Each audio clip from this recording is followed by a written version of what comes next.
you can easily spend hundreds of thousands of dollars in SMT process. That's probably the consulting job I would start, just like if you are interested in spending like 7 figures, like I'll help you sort that out, right? Like.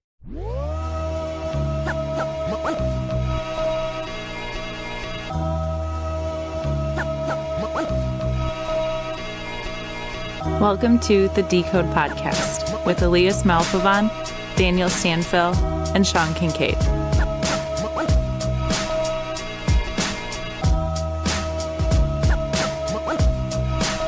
Welcome back to SMTA International. We are here with Brent Johnson from Johnson SMT Consulting. So from what I understand, you're basically like a PCBA extraordinaire and solve everyone's problems, right? I wish. I just trying to take the experience I have and help out anywhere I can, the smaller shops that need the help. Yeah, lots of smaller shops don't have a big roster of extremely knowledgeable, skilled, experienced people, right? Yeah. We're also siloed in the fact of like, it's kind of rare someone from the outside comes in with like, if someone were to hire you consulting, right? Like come from the outside coming in to maybe look at what you're doing in your day-to-day process and how to improve it or what's going on with this and that. Yeah. So how long have you been, this is kind of a recent endeavor for you, right? Getting into the consultant business. What has it been? A couple months? It's been 2 months now, 2.5 months about since I started this. And are you finding that there's no shortage of people who are looking for some help? Yeah, there's definitely no shortage of people that need the help. Yeah. I've noticed there's a lot of people that don't know really what kind of help they need. They know they need help. They're not sure what they need help with exactly. Right. Something's wrong, but where it went wrong or how to fix it is a different story. Exactly. Another big thing is probably like figuring out how to prioritize what the issues are, because maybe you know what the problems are, but how do you really address what's the biggest issue, what's the most critical, or what might be like the least effort required to get the good result, and like hit those things first maybe, or assign criticality to them, or how do you kind of approach it? So obviously it depends on the situation. Some people, if they have a fully established process already, and you can kind of determine where they need help with and prioritize it based on what they've already built, what they've already done. And then you have people that are just starting out. One of my first customers, Jordan Danko. Awesome. Sure. Yeah. Good guy. Great guy. Design services. Shout out to JD. Yeah. And he was great too. Like I was just starting out, figuring everything out. He was, real easy to work with, which is good when you're starting out, because not everybody. You need to be coachable. Right?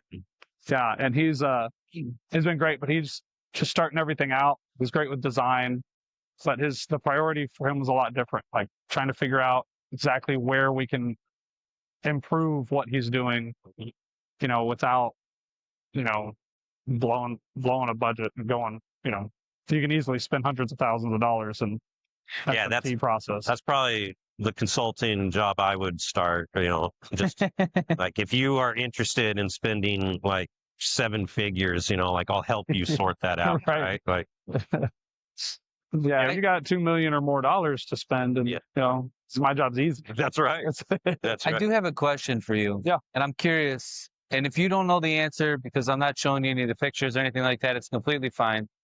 But I have this one IC currently that is skewing in the reflow.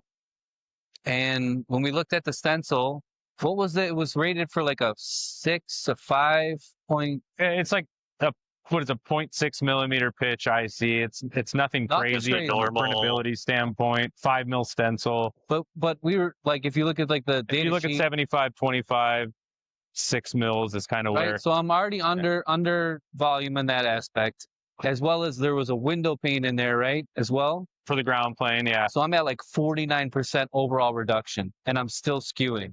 Now around this IC is a bunch of vias. The only thing I have heard that could help this out to not skew in the reflow is to turn down my blower speed to like almost nothing. But if I turn on my blower speed, then I got to heat up the board more, right? Because that's really, and I learned this, and I know it kind of sounds No, common sense at first, but like the air actually is what heats the board, right? Because my PE was like, well, then why do we need to send it through this tunnel? Why don't we just use a box if the air is doing that, right? So I was like, okay, that makes sense, right? But from what I told you, I know it's not pictures or anything like that. What would you say? I've actually had an issue similar to that before years ago, and turning down the air didn't actually fix anything at all when we tried that. Completely turned air off, still skewed. It was actually floating just in there, which is odd considering the print was completely level. But we added 4 small vias under the ground plate pad, under the pad of the part. And that helped that window pane that we had in there. That helped the outgassing through those vias rather than out the side of it. And we stopped getting skewing. So maybe instead of doing the window pane, because I believe there's vias on that thermal, maybe we do like we did for the University of Michigan, where we dodged the vias almost, but then in this case, we kind of put them in there. Yeah, or another thing that you could do is overprint the leads to the outside, so that way, when that paste reflows, it kind of lifts it up a little bit, allows for that outgassing to happen. How peaceful he did with it. Kind of lifts it up. Right? It's a Zen moment. So, but this was good though, because Sean's always driving a hard bargain, and he just got free consultancy from you. Yeah. Sean's really good at that. Yeah, and he just, it's like, I have a question, in interest of the podcast. Now you just solved the problem. Yeah, he's really good at that. I noticed, like, you don't realize you've answered the question either until after the conversation's over, and you're look like, at how pleased he is with him. Stunning, if nothing else. Save you like $1,000 worth of information. I tell you Well, what, we all witnessed it. Feel free to invoice him. I'll take it in a credit form, like where you credited me, so that way the next time I do consult, then you can bill against that $1,000 credit There we go. that I have. There we go. Yeah. So I think we just turned that around backwards on me. I just lost another. Yeah. It's weird. So I realize this endeavor's kind of just kicked off, but Yeah. like you've been doing internal consultancy probably your whole career, right? You're on the line, you're Basically, solving for these type things. So either over your career in general, or since you've started this venture, what's the most common pain point? Like when you go into a place, like what more often than not is going to be up with the process? Where do you see the most failure? it's the print. Okay. Yeah. 90% of the time, it's the print. Yeah. To just. So that statistic that you always hear, it's like 70% of the defects start at the printer. Anecdotally, you're seeing Probably more than 70%, honestly. I think a lot of people think that my print is decent, like it's good enough, so we can run with it. And with the paste print, that's not the case. Like it needs to be good. Like it shouldn't just be good enough. The print's got to be good. Or you're gonna introduce problems. So we've had this question before, and I'm curious your take on it. If you could only choose one, SPI or AOI on your line, what do you choose? SPI Every time? every time, Really? 100% of the time. I'm choosing SPI because AOI. So I like AOI for high volume production. Because having somebody sit there and visually look at a board, and every single board, if you're running 1,000 boards an hour, is unrealistic. Right.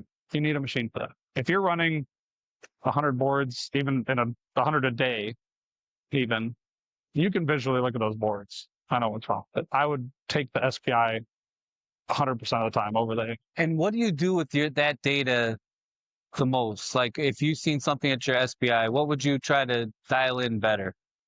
As far as like if you're seeing high slice a lot, what would you do? Not for me, I'm asking for a friend. Yeah, right. Asking for a friend. It just depends. I mean, it depends on what issue you're having, right? But the SPIs give you so much data It does. that you can. It's overwhelming work with. sometimes. And sometimes it is. Sometimes you can lose track of what data you're trying to find, or what information you're trying to Yeah. find. Looking through the data, because you'll go off in a totally different direction. They're like, oh, hey, I see this. And then all of a sudden you were looking for, hey, why do I have insufficiency on these? Yeah. And now you've gone a completely different direction because you found something else in the data.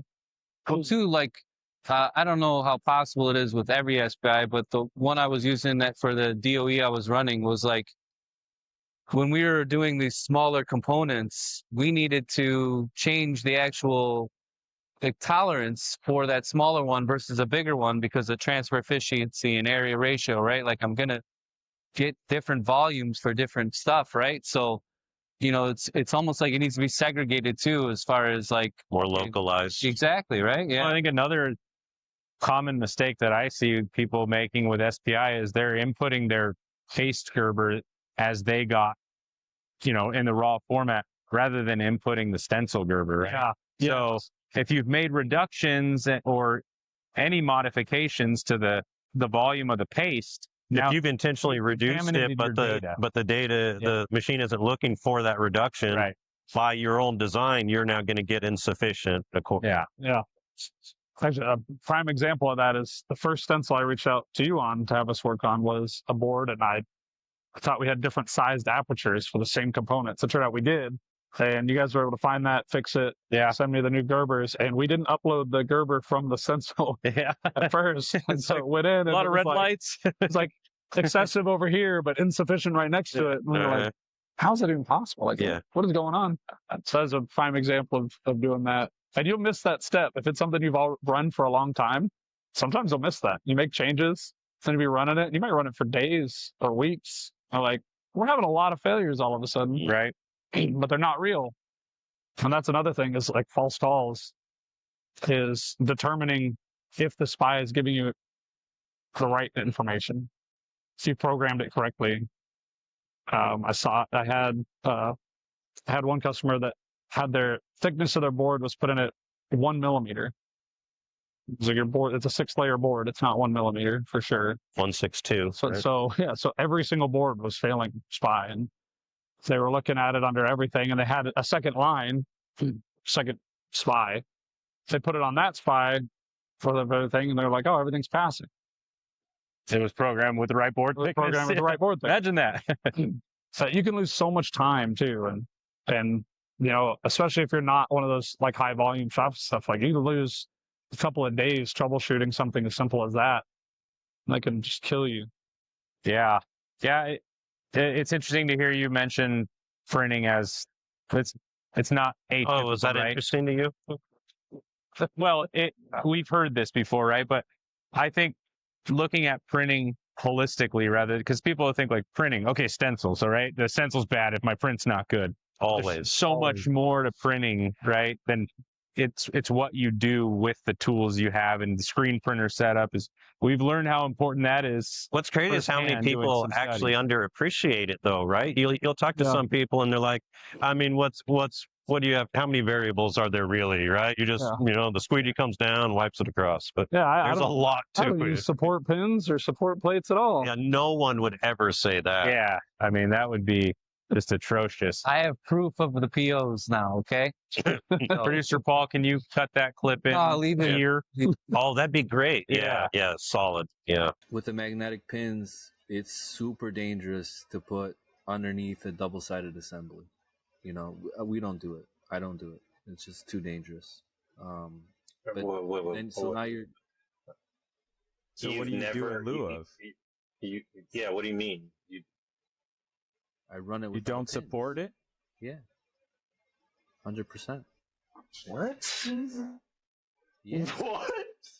Sean. What do you think? What do you think happens? What do you So, think happens? well, I don't know if we can Everything we recover just- from this. can you still be friends? Is that what you're saying? Like, What do you think? Yeah, it might I be, don't know. it might be without over. pins? Could be it. What do you think happens when you run without pins? It pastes just fine. So that goes back to it's good enough. You know, POs Send go out, it. the boards are good enough. Send it. Send. You know, Yeah. and it is. I mean, you could build. One of the first plants I came from, we were building a lot of them without any sort of support. And the boards were technically good; they were all good. And once you started adding support plates or pins, Well, look, not having better. supports doesn't mean that you're not going to get a good print, right? but it does mean it's going to increase your chances of more variance, Right. right? If you can make your process more stable by adding the support pins, I mean, who wouldn't want to do that? And I, Sean Kincaid, In 4.5 years of manufacturing, assembling circuit boards, I have never used board supports on a double-sided assembly. Like anything else, it comes down to component complexity. If you don't, if you're not trying to change the world with your assembly and it's got relatively easy, sure, maybe you can get away with it there. But as you drive down to smaller packages, bottom terminated pack, things get critical. So all those little things start to stack up.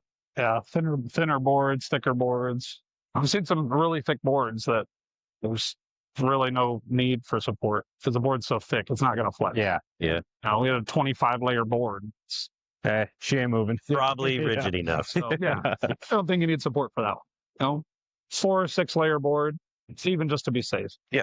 Put some board under it. Well, awesome. This has been a great chat, and I know that it's been great to meet you in person. We all kind of correspond a lot on LinkedIn, but in person for sure. If somebody out there needs some help, how do they get a hold of you? So you can go to johnsonsmt.com and fill out a request on the request form on the site, or reach out to me on LinkedIn. All right, awesome. Well, thanks so much for joining us, bud, and have a good rest of the show. Thanks. Yep, thank you.